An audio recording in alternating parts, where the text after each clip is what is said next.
বন্ধুরা, স্মৃতি ব্লগে সকলকে স্বাগতম। তোমরা সবাই কেমন আছো? আমি তোমাদের আশীর্বাদ ঠাকুরের কৃপায় ভালো আছি। তো আবার একটা ভিডিও নিয়ে তোমাদের মাঝে চলে আসলাম। সকালবেলা ভিডিওটা শুরু করছি তোমার দাদার গেট আপ দিয়ে।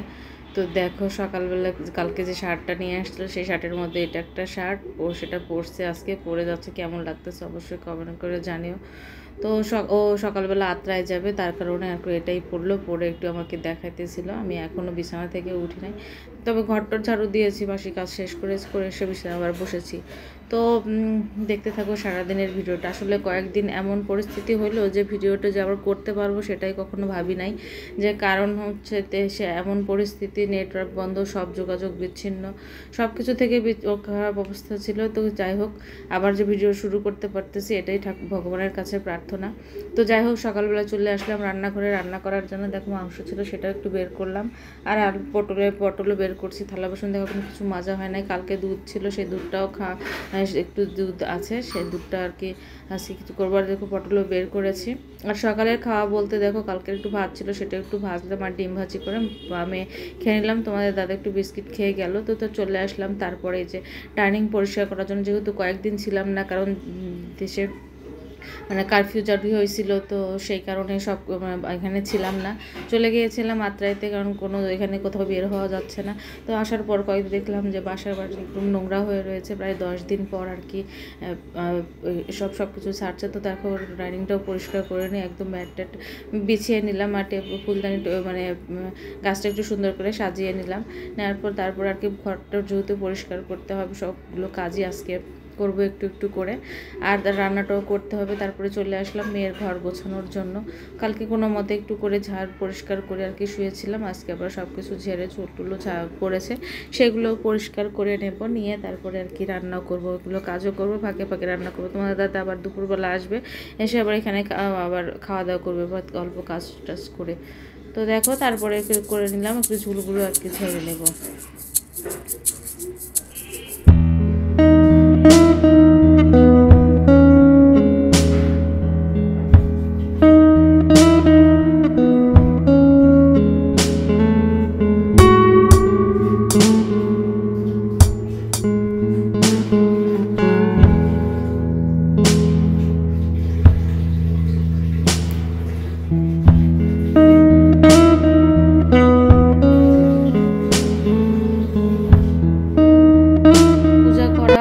চলে আসলাম রান্না করার জন্য। বাইরে অনেক রোদ পড়েছে এবং বাতাস হচ্ছে, সে কারণে জানলা বন্ধ করে দিয়ে রান্না করতে হচ্ছে।